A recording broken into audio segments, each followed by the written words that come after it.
میرے بھائی انٹرنیٹ پر کتنا اعتماد کریں گے، اس لیے جب حدیثوں کے بارے میں سوال ہو تو کوشش کریں کہ حدیث کے الفاظ بتائیں تاکہ ہم فوراً وہاں تک پہنچ پائیں. اب اس کو تلاش کرنے میں وقت جاتا ہے. حدیث کے الفاظ کم سے کم 1-2 ٹکڑا تو آپ پڑھ کر کے بتایا کریں. ہاں جی لیکن ایک منٹ. حضرت عائشہ سے روایت ہے کہ وہ کہتی ہے نبی صلی اللہ علیہ وسلم کے وہ سینے مبارک پہ آرام کر رہی تھی. میرے اور بھائی نبی صلی اللہ حدیث علیہ وسلم اردو میں نہیں ہوتی ہے، اردو میں ہم کیسے تلاش کریں؟ عربی میں بتائیے. اچھا ایک منٹ. حدثنا حمد آگے بتائیے، حدیث متن بتائیے، سند چھوڑ دیجیے.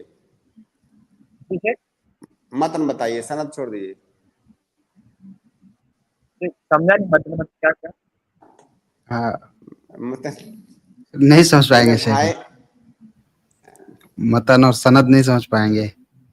آپ پڑھیے متن جہاں سے ہے حضرت عائشہ صدیقہ کا نام جہاں ہے وہاں کے آگے پڑھیے آگے وہاں بڑھیے. سے. ہاں جی اچھا.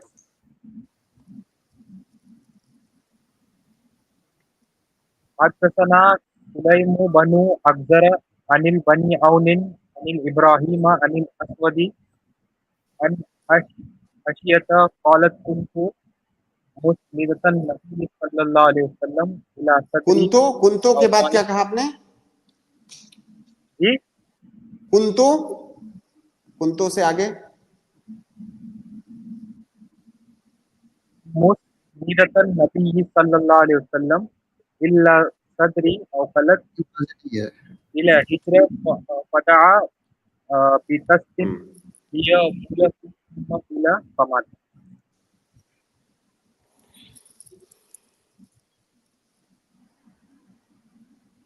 ہاں ٹھیک ہے. یہ کنت مسندا النبی صلی اللہ علیہ وسلم الى صدری او قالت الى حجری فدعا بتست لیبول فیہ ثم بال فمات. دیکھیے یہ جو حدیث ہے یا یہ جو واقعہ ہے یہ تو میں آپ کو یہاں سے بالکل واضح طور سے اس کی وضاحت کر دے رہا ہوں، لیکن جہاں تک اس پر حکم لگانے کی بات ہے وہ ہم کو یہ تحقیق کرنی ہوگی کہ کیا یہ صحیح سند سے ثابت ہے یا نہیں. اس کا معنی میں آپ کو بتا دیتا ہوں. پہلے عائشہ رضی اللہ تعالیٰ عنہ اللہ کے نبی صلی اللہ علیہ وسلم کے مرض الموت کا واقعہ بیان کر رہی ہیں. اللہ کے نبی صلی اللہ علیہ وسلم جس بیماری میں آپ کی وفات ہوئی اس بیماری میں عائشہ رضی اللہ تعالیٰ عنہ کے پاس تھے. تو عائشہ رضی اللہ تعالیٰ عنہ بیان کر رہی ہیں کہ اللہ کے نبی صلی اللہ علیہ وسلم میرے سینے سے ٹیک لگائے ہوئے تھے، اور اوقالت یا انہوں نے یہ کہا کہ میرے گود میں اللہ کے نبی صلی اللہ علیہ وسلم ٹیک لگائے ہوئے تھے.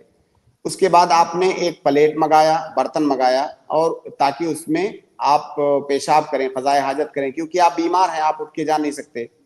ثم بالا، آپ نے پیشاب کیا، اس کے بعد آپ کی وفات ہو گئی، یعنی اس کے بعد آپ کی وفات ہوئی. تو یہ واقعہ بیان کر رہے ہیں اللہ کے نبی صلی اللہ علیہ وسلم کے مرض الموت کا.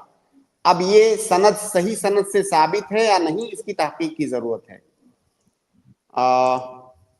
آپ اسٹریم میں رہیے، تھوڑی دیر کے بعد میں آپ کو بتاتا ہوں. معنی آپ کو سمجھ میں آیا یا نہیں؟ معنی سمجھ میں آیا آپ کو؟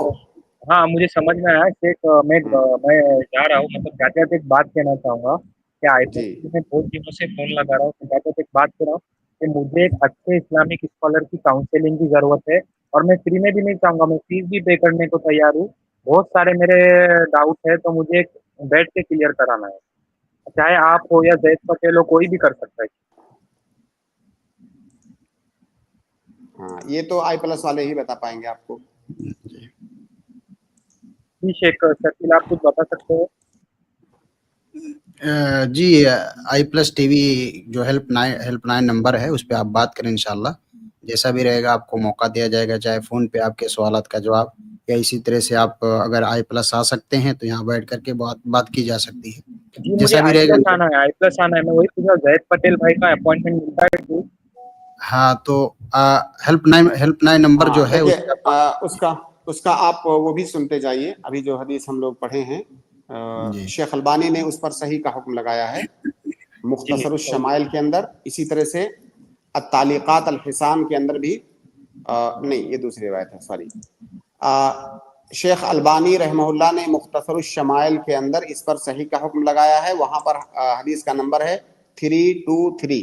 کنتو مسندتن نبی صلی اللہ علیہ وسلم الی صدری او قالت الی حجری فدعا بطست لیبول فیہ ثم ماتا. یہ صحیح روایت ہے. اور جو معنی میں نے بیان کیا کہ اللہ کے نبی صلی اللہ علیہ وسلم مرض الموت میں عائشہ رضی اللہ تعالیٰ عنہا کے گود میں لیٹے ہوئے تھے. آپ کو قضاء حاجت کی ضرورت پڑی, آپ جا نہیں سکتے تھے, آپ نے کوئی برتن منگا کر کے اس میں قضاء حاجت کیا, اس کے بعد نبی صلی اللہ علیہ وسلم کی وفات ہوئی. جی جی انس بھائی ہاں صفحہ نمبر 194 صفحہ نمبر ہے مختصر الشمائل کے اندر. جی بہت بہت شکریہ انس وکیل بھائی, الحمدللہ سمجھ گیا میں. وہ آپ کے ہیلپ لائن نمبر پہ فون لگا رہا ہوں بٹ لگ نہیں رہا ہے. اس لیے آپ اسکرین میں اگر صرف ایڈریس بتاتے آئی پلس ٹی وی کا تو میں پہنچ جاؤں گا, وہاں سے ہم آگے کی بات کر سکتے ہیں. جی آئی پلس ٹی وی آپ آئیے, ساکنہ کا 90 فٹ روڈ ہے, دلشاد ہوٹل کے پاس ہے, کبھی بھی آئیں. اور اسے زیادہ وہیں پہ مین برانچ آپ کی وہیں پہ. جی اب زید بھائی سے اپارٹمنٹ آپ کو کب ملے گا یہ تو میں نہیں بتا سکتا, ہیلپ لائن نمبر اس سے آپ کو معلوم ہوگا. تو آپ کوشش کرتے رہیں انشاءاللہ, اور دیکھیں 10 بجے صبح سے لے کر کے رات کے 10-11 بجے تک آپ لگائیں, انشاءاللہ آپ کو جواب دیا جائے گا. جی جی بہت بہت شکریہ, بارک اللہ فیکم. ہمارے اگلے گیسٹ ہیں شاہ رخ شیخ, میں ان کو ایڈ کرتا ہوں, وہ اپنا سوال کریں. السلام علیکم ورحمۃ اللہ وبرکاتہ. شیخ وعلیکم السلام ورحمۃ اللہ وبرکاتہ. شیخ جیسے ابھی محرم کا شیخ مہینہ قریب آتا ہے تو ہمارے سماج کے کچھ بھائی یا بچے لوگ شیخ وہ چھبیل کر کے کچھ بنانا شروع کر دیتے, جیسے پانی پلانے کے لیے محرم میں, یا جیسے ابھی کھچڑا پکانا شروع کر دے گے شیخ, یا شربت بانٹنا شروع کر دے گے. اور شیخ وہ کچھ لوگ ہیں, اب ان کے مولانا لوگ ہیں, وہ ایسے 10 دن کا پروگرام رکھتے محرم کے خاص اس کے معاملات بتانے کے لیے. تو شیخ ایک کہاں تلک درست ہے؟ جزاکم اللہ خیرن. محرم کے تعلق سے یہ جتنی بھی باتیں آپ نے ابھی ذکر کی, اس کے علاوہ بھی بہت سارے کام جو کیے جاتے ہیں وہ سب بدعت ہیں. اللہ کے نبی صلی اللہ علیہ وسلم کے زمانے میں بھی محرم آیا. محرم یہ جو 4 حرام مہینے ہیں ان میں سے ایک مہینہ ہے, اور اس کی فضیلت ہے, اس میں کوئی شک نہیں ہے. لیکن اس کی جو فضیلت ہے اس فضیلت پر ہم عمل کریں گے, اس کا مطلب یہ نہیں کہ مطلق طور سے ہم اس کے اندر کوئی بھی چیز ایجاد کر لیں. اللہ کے نبی صلی اللہ علیہ وسلم کے زمانے میں بھی یہ مہینہ آتا تھا, تو کیا اللہ کے نبی صلی اللہ علیہ وسلم نے کھچڑا پکایا, صحابہ کرام نے کھچڑا پکایا, یا محرم کو باقاعدہ مناسبت کے طور پر منایا؟ ایسا کچھ بھی نہیں کیا. محرم کے اندر آپ عبادت کیجئے, روزے رکھیے, یہ ساری چیزیں آپ کر سکتے ہیں. لیکن یہ سب جو بدعات اور خرافات کی جاتی ہیں ان کی شریعت کے اندر کوئی بھی گنجائش نہیں ہے. من احدث فی امرنا ھذا ما لیس منہ فہو رد. یہ اللہ کے نبی صلی اللہ علیہ وسلم کی حدیث ہے کہ دین میں اگر کسی نے کسی چیز کا ایجاد کیا, نئی چیز کا, تو یہ بدعت ہے. من عمل عملا لیس علیہ امرنا فہو رد. اللہ کے نبی صلی اللہ علیہ وسلم نے جو کام نہیں کیا, جس کو عبادت نہیں بتایا, اگر کوئی اسے عبادت سمجھ کے کر رہا ہے تو یہ بدعت ہے. تو یہ جتنی بھی چیزیں کی جاتی ہیں محرم کے مہینے میں, اپنے یہاں تو بہت زیادہ ہوتی ہیں, یہ سب بدعات ہیں. شریعت میں اس کی کوئی گنجائش نہیں ہے. شیخ اگر وہ لا کے دے کھانے پلانے کے لیے, وہ کھا سکتے؟ نہیں کھانا چاہیے, بالکل نہیں کھانا چاہیے. آپ دیکھیے ہمارے معاشرے میں جو صورتحال ہے, اگر کوئی کر رہا ہے وہ ساری بدعتیں, تو ہم اس کو زبردستی روک نہیں سکتے. کئی دفعہ تو آپ زبان سے بھی نہیں روک سکتے, زبان سے روکنے جائیں گے تو فتنہ ہو جائے گا. تو کم سے کم اتنا تو کر سکتے ہیں کہ اگر وہ کچھ ہمیں دے رہا ہے تو ہم منع کر کے تو اپنا احتجاج درج کرا سکتے ہیں کہ بھائی مجھے نہیں چاہیے, تاکہ ہم یہ کم پیغام دے سکیں کم از کم کہ ہم اس کو غلط سمجھتے ہیں. تو اگر کوئی اس مناسبت سے کوئی چیز آپ کو دے تو بالکل مت لیں. جی شیخ شکیل, اور ایک چھوٹا سوال تھا, پوچھ سکتا ہوں؟ پوچھ لیجئے, لیکن چھوٹا ہی رہے تو مناسب زیادہ بہتر ہے. جی شیخ جیسے ابھی انگلی سے کھانا سنت, یا جیسے دسترخوان پہ کھانا سنت ہے, اگر وہ کوئی شخص ویسا نہیں کھا رہا, یا شیخ جیسے کھڑے رہ کر بھی کھانا, بیٹھ کر کھانا سنت ہے, پینا سنت ہے, تو شیخ اگر یہ چاروں کوئی شخص نہیں کر رہا, یا کھڑے رہ کر اس نے کھا لیا یا پی لیا, تو شیخ کیا یہ حرام ہوگا؟ جزاکم اللہ خیرن. نہیں, بالکل حرام نہیں ہوگا. سنت عمل کو اگر کوئی چھوڑ رہا ہے اس بات پر ایمان رکھتے ہوئے کہ یہ سنت ہے, لیکن وہ ترک کر رہا ہے, نہیں کیا اس نے, تو سنت کی مخالفت کرنا دوسری چیز ہے، سنت کو ترک کر دینا دوسری چیز ہے. سنت کی اگر کوئی مخالفت کر رہا ہے، اس کو اپوز کر رہا ہے، تو یہ گناہ ہے. لیکن اس کو سنت مانتا ہے، لیکن اس کو اس نے ترک کر دیا، کبھی عمل کیا کبھی ترک کر دیا، یا مان لیجیے کبھی عمل نہیں کیا.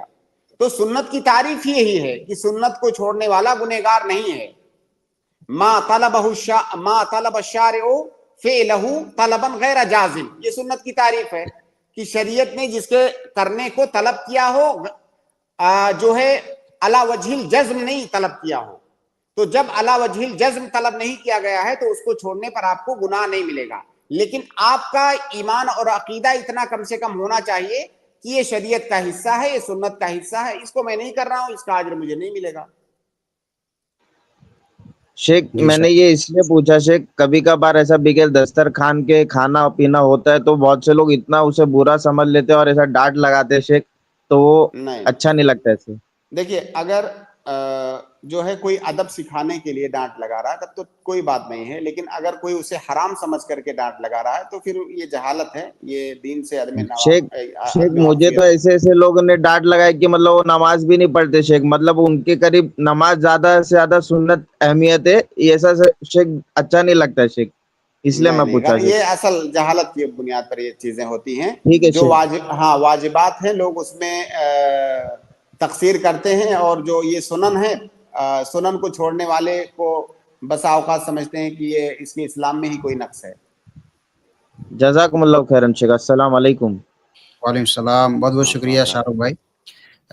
شیخ محترم، میں ایک چیز ایڈ کرنا چاہتا ہوں کہ میں نے کہیں پڑھی تھی یہ چیز کہ بدعت کے نام پر بنایا ہوا کھانا یا اسی طرح سے چڑھاوا نظر و نیاز غیر اللہ کے نام پر، تو شریعت نے جہاں مردار کو حرام کیا ہے، تو اگر کوئی مردار کھا لیتا ہے تو اس سے اس کے جسم میں خرابی آ سکتی ہے، وہ بیمار ہو سکتا ہے.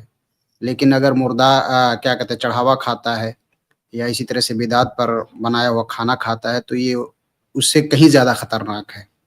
تو اس کو بھی تھوڑا واضح کر دیں گے تو مہربانی. دیکھیے، ہماری شریعت میں جی جن چیزوں کو کھانے اور پینے سے منع کیا گیا ہے، یا جو چیزیں کھانے اور پینے میں حرام قرار دی گئی ہیں، 6 طرح کے اوصاف ہیں. کسی دن میں نے تفصیل سے ذکر کیا ہے، اور اگر نہیں کیا ہے تو انشاءاللہ کریں گے کبھی. ان 6 چیزوں میں سے ایک وہ چیز ہے جو مضر ہو. مضر چیز کو کھانے اور پینے سے ہماری شریعت منع کرتی ہے. اور مضر چیزوں کی 2 قسمیں ہیں. ایک مضر وہ چیز جو مضر طباً ہو، اور ایک وہ مضر چیز جو شرعاً مضر ہو. طباً ہو سکتا ہے کوئی چیز صاف ستھری ہو، بظاہر اس کے اندر کوئی خرابی نہ ہو، لیکن اگر آپ اس کو کھائیں گے تو آپ کو وہ چیز نقصان کرے گی. یا وہ چیز کسی اور کو نقصان نہیں کرتی ہے، آپ کو نقصان کرتی ہے. آپ کے اندر کوئی ایسی کنڈیشن ہے جس کی وجہ سے وہ چیز آپ کو نقصان کرتی ہے، تو ہم کہیں گے کہ طبی ناحیے سے آپ کے لیے مضر ہے، اس لیے آپ کے لیے شرعاً اس کو کھانا منع ہے. تو ایک ضرر ہوتا ہے طبی ضرر، اور ایک ضرر ہوتا ہے شرعی ضرر. شرعی ضرر وہ تمام چیزیں جن کو شریعت نے حرام قرار دیا ہے. اب اگر کوئی ایسا کھانا جسے بطور بدعت کہیں پر چڑھاوا وغیرہ ہو، چڑھاوے وغیرہ کا کھانا شریعت نے چڑھاوے سے منع کیا ہے. اب اگر اس کھانے کو آپ کھاتے ہیں تو گویا کہ آپ تعاون کر رہے ہیں، ایک طرح سے اپنی رضامندی کا اظہار کر رہے ہیں. تو وہ چیز طبی ناحیے سے تو مضر نہیں ہے، لیکن شرعی ناحیے سے مضر ہے وہ. تو اس لیے یہ جاننا ضروری ہے کہ حرام ہونے کے لیے ضروری نہیں ہے کہ جب وہ طبی ناحیے سے مضر ہو تبھی حرام ہوگا. وہ چیز کبھی کبھی شرعی ناحیے سے مضر ہوتی ہے. تو یہ چیز جو بدعت اور شرکیہ اور کفریہ جو چڑھاوے ہوتے ہیں، یہ شرعی ناحیے سے مضر ہے. جی بہت بہت شکریہ، جزاک اللہ خیر. شیخنا میں اب اگلے گیسٹ کو ایڈ کرتا ہوں سوال کرنے کے لیے. ہمارے اگلے گیسٹ ہیں محمد صادق. محمد صادق بھائی اپنا سوال کریں. السلام علیکم ورحمۃ اللہ وبرکاتہ. شیخین وعلیکم السلام ورحمۃ اللہ وبرکاتہ. شیخ میرا 2 سوال ہے. پہلا سوال یہ ہے کہ جو سرکار کی طرف سے کوٹا ملتا ہے چاول راشن وغیرہ، تو جو مطلب غریب نہیں رہتے ہیں، جو جس کو اللہ نے دیا ہے کھانے پینے کے لیے، اس کے بعد بھی لیتے ہیں کھاتے ہیں، تو ان کا لینا کھانا کیسا ہے؟ یہ اس بات پر ڈپینڈ کرتا ہے کہ کیا حکومت کی جانب سے، سرکار کی جانب سے، ملک کے قانون کی جانب سے کوئی کرائیٹیریا بنایا گیا ہے کہ فلاں اس کو لے سکتا ہے، فلاں نہیں لے سکتا ہے۔ اگر ایسا کوئی کرائیٹیریا بنایا گیا ہے تو اگر آپ اس کے اندر آتے ہیں تو آپ کے لیے لینا جائز ہوگا، اور آپ اس میں نہیں آتے ہیں تو آپ کے لیے لینا جائز نہیں ہوگا۔ لیکن اگر سرکار نے ایسا کوئی معیار نہیں بنایا ہے بلکہ وہ سب کے لیے ہے تو کوئی بھی لے سکتا ہے، پھر اس میں غریب اور امیر میں تفریق نہیں کیا جائے گا۔ تو آپ پہلے یہ پتہ کیجئے کہ کیا سرکار کی جانب سے ایسا کوئی نظام ہے کہ اس کو غریب لے سکتا ہے، یا جو آدمی اتنا غریب ہو وہ لے سکتا ہے، جو اتنا مالدار ہو وہ نہیں لے سکتا۔ اگر ایسی کوئی تفریق ہو تو پھر اس تفریق کی رعایت کرنا ضروری ہے۔ جی سر، بہت جی ماشاء بہتر۔ دوسرا سوال سے، جو مسجد میں چندہ ہوتا ہے مسجد کے نام پر، تو اسی میں سے امام کو دیا جاتا ہے، تو ایسا کرنا کیسا ہے؟ بالکل صحیح ہے۔ مسجد کے لیے جو چندہ ہوتا ہے اس کو ہر اس جگہ پر خرچ کیا جائے گا جس میں مسجد کا فائدہ ہے، جس میں مسجد کی مصلحت ہے، اور مسجد کے فوائد اور اس کے مصالح میں سے ایک سب سے بڑا کہہ سکتے ہیں فائدہ یا اس کی مصلحت ہے اس مسجد کے لیے امام کا انتظام کرنا، مسجد کے لیے مؤذن کا انتظام کرنا، مسجد کے لیے صفائی کرنے والے کا انتظام کرنا، مسجد کے اور دوسرے جو اخراجات ہیں ان کا انتظام کرنا، یہ سب مسجد کے مصالح ہیں۔ تو امام ان میں سے سب سے اوپر ہے، تو امام پر خرچ کرنا مسجد کے پیسے کو بلا شبہ جائز ہے، کیونکہ یہ مسجد ہی کی مصلحت ہے، بغیر امام کے مسجد نہیں چل سکتی۔ جی شیخ، تو جسے پیسہ دیتے ہیں مسجد میں کہ مسجد تعمیر ہوگی تو ثواب جب تک ملے گا جب تک مسجد قائم رہے گی، تو امام صاحب اگر کھا لیے پیسہ تو تب تک ثواب ملے گا کیا؟ تو آپ اگر دیکھیے پیسہ آپ اس لیے دے رہے ہیں کہ مسجد تعمیر کرنے کے لیے دے رہا ہوں، تو آپ بول دیجئے کہ میں مسجد تعمیر کے لیے دے رہا ہوں، میرے پیسے کو مسجد کی تعمیر میں ہی لگانا، کہیں اور مت لگانا، آپ ایسے بول کے دیجئے، پھر امام کو دینا درست نہیں ہوگا۔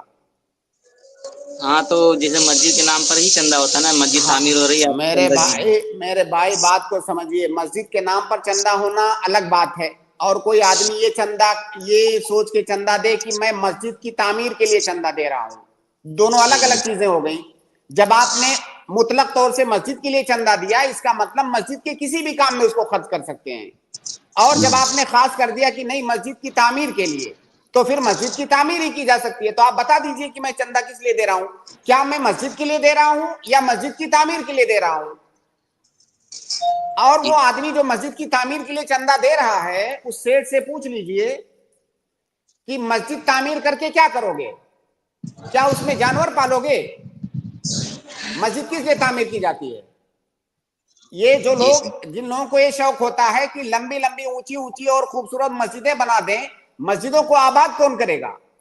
مسجدوں کو نمازی آباد کریں گے، اور نمازیوں کے لیے امام ضروری ہے، تو امام کی تنخواہ اور امام کی جو ہے امام پر جو خرچ کیا جاتا ہے اس کی اہمیت آپ کے نزدیک اتنی کم ہے، تو مسجد اینٹوں کی مسجد بنا دینا یہ اہم نہیں ہے۔ آپ نے مسجد بنا دیا، مسجد پڑی ہوئی ہے کھنڈر کی شکل میں، کیا فائدہ ہے ایسی مسجد کا؟ مسجد تو وہ ہے جس کی، مسجد کی اصل تعمیر کیا ہے؟ مسجد کی اصل تعمیر یہ ہے کہ اس کو آباد کیا جائے۔ تو ان سے پوچھئے کہ مسجد کو آباد کیسے کیا جائے گا اگر امام کو تنخواہ نہیں دی جائے گی؟ اور اگر آپ کو مسجد بنوانے کا شوق ہے تو بے شک آپ وہ چندہ دیتے وقت بتا دیجئے، آپ 10 روپیہ چندہ دیتے ہو اور کہتے ہو مسجد کی تعمیر کے لیے میں دے رہا ہوں، ہاں 10 روپے میں مسجد تعمیر ہوتی ہے؟ تو یہ عام لوگ، خاص طور سے جو چونی اٹھنی والے ہوتے ہیں نا، چونی اٹھنی والے زیادہ قانون لے کے آتے ہیں کہ امام کو کیوں دے دیا گیا۔ جی سر، جی جزاک اللہ خیر۔ السلام علیکم سر، بہت بہتر، جزاک اللہ۔ بہت بہت شکریہ اس ٹیم میں جڑنے کے لیے۔